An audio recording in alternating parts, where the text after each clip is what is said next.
মানুষ মানুষের জন্যে, আজ বলতে গেলে আমরা সবাই মারা যাবো পৃথিবীতে। কী নিয়ে যেতে পারবো বলুন এই ভালোবাসা ছাড়া? অনেক বেশি ভালো লাগছে যে দুঃসময়ে এই দুর্দিনে হিরো আলম ভাই যতটুকু পারছেন ওনার টপিক অনুযায়ী আমরা হিরো আলম ফাউন্ডেশন থেকে যে উপকারটুকু হয়তো বন্যার্থদের পাশে দাঁড়াইতে পারছি, এই জন্য আল্লাহ পাকের কাছে অনেক অনেক শুকরিয়া।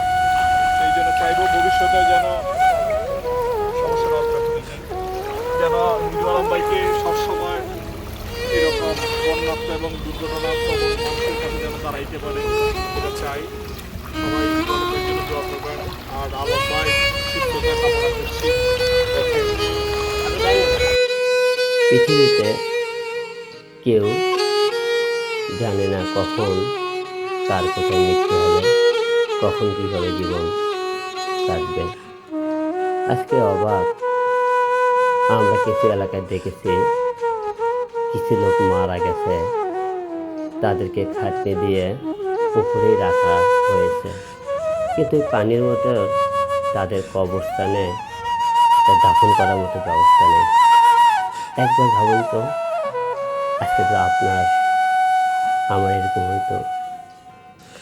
তাই মানুষের পাশে দাঁড়ান এই বিপদে। একদিন হয়তো আমাদের এলাকাও এরকম হতে পারে, কেউ জানে না তাদের এরকম পরিণত হবে। তাই সবার কাছে বিনীত অনুরোধ, যে যা পারেন না কেন আসুন আমরা মানুষের পাশে দাঁড়াই। আমরা অনেক টাকা, অনেক সৌন্দর্য, অনেক ক্ষমতার আমরা মানুষকে দেখাই। ক্ষমতা কার চিরস্থায়ী না, আজকে সে রাজা, কালকে সে বাচ্চা। অনেকের টাকা আছে, অনেক কিছু আছে, কিন্তু তাদের এই মুহূর্তে খাবার কেনার মতো অবস্থা নেই। যেন সব কিছু বন্ধ। তাদের মনে করেন ঔষধ, সব কিছু মনে করেন কেনার মতো পরিস্থিতি নেই। কারণ এলাকায় সব কিছুতে পানির নিচে, টাকা থাকলেও খাবার নেই। হয়তো অনেকেই অনেক কিছু আছে দেখেন, তবুও কিন্তু মানুষের কাছে খাবার নিতে হইতেছে। এটা কোনো মনে করেন না যে তার আছে বলে সে নিতে পারবে না। অনেকেই আবার ভাবেন ভিডিও করে আপনি খাবার কেন মানুষের মাঝে দেন। দেখুন, আজকে সোশ্যাল মিডিয়ার ভিডিওর কারণে কিন্তু 10 জন জানতেছে একটা এলাকার দুর্ঘটনা ঘটেছে, এবং আমার আপনার মানুষের পাশে দাঁড়ান দেখে 8-10 জন রাস্তায় নেমেছেন যে তারা পারলে আমরা কেন পারবো না, তারা তো দিতেছে দেখতেছে। এটাও একদিকে ভালো। আবার একদিকে আপনারা কেউ কাউকে খাবার দেন, অন্তত তাদেরকে সেফটি হিসেবে খাবার দেন, তাদের ফেসটা ক্যামেরার সামনে নিয়ে আসবেন না দয়া করে। আর মানুষ আজকে আমাদের দেশের এই পরিণতির জন্য ভারত সরকার আমাদের এই সময় পানি তারা ফ্রিজ গেটগুলো খুলে দিয়ে আমাদের দেশে এত বড় ক্ষতি করল। কারণ পার্শ্ববর্তী দেশ আমাদের বাংলাদেশে কোনোদিন বন্ধু হতে পারে না, আবার তা প্রভাব করল।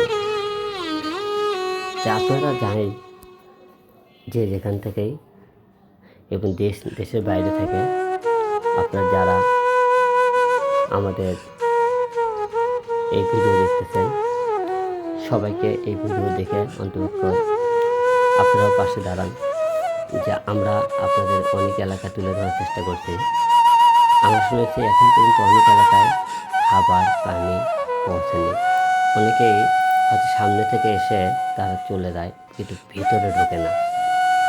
তা আপনারা কোনো এলাকায় খাবার দিতে চাইলে আগে খবর নেবেন এই এলাকার কোনো গাড়ি লোকজন এসেছে কিনা। যদি ওই এলাকার বেশি বেশি যেয়ে থাকে তাহলে আপনার পার্শ্ববর্তী এলাকায় চলে যাবেন।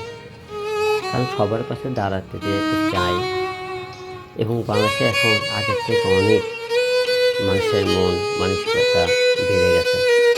আগে আমরা দেখেছি মানুষের পাশে মানুষ দাঁড়াইতেছিল না, ইদানিং আমরা দেখতেছি সারা বাংলাদেশ থেকে দেশ বিদেশ থেকে মানুষের পাশে কিন্তু বন্যার্থের পাশে, অসহায় মানুষের পাশে কিন্তু অনেকে দাঁড়াইছে। তাই আপনারা যারা এখনও দেওয়ার মতো অবস্থানে আছেন, একটা জিনিস চিন্তা করেন, শুধু বন্যার পানি নেমে গেলে এতগুলো বাড়ির যে ক্ষয়ক্ষতি হয়েছে এগুলো ঠিক করতে গিয়ে অনেকেই পাশে দাঁড়াতে হবে। শুধু বন্যার পানির জন্য আপনি তাদের খাবারের জন্য পাশে দাঁড়ান না। এর পরবর্তী তাদের যাদের মুখে কিছুই না, নিঃস্ব হয়ে গেছে, অন্তপক্ষে তাদের বাড়ি নির্মাণ এ সমস্ত পাশেও আপনি দাঁড়াবেন। যাই হোক, আমার যদি কোনো কথায় ভুল হয়ে থাকে ক্ষমার দৃষ্টিতে দেখবেন। আমি হিরো আলম আমার থেকে যতটুকু সম্ভব হয়েছে আমি ততদূর নিয়ে আপনাদের পাশে দাঁড়ানোর চেষ্টা করেছি। ভালো থাকবেন, সুস্থ থাকবেন, আমার জন্য দোয়া রাখবেন সবাই।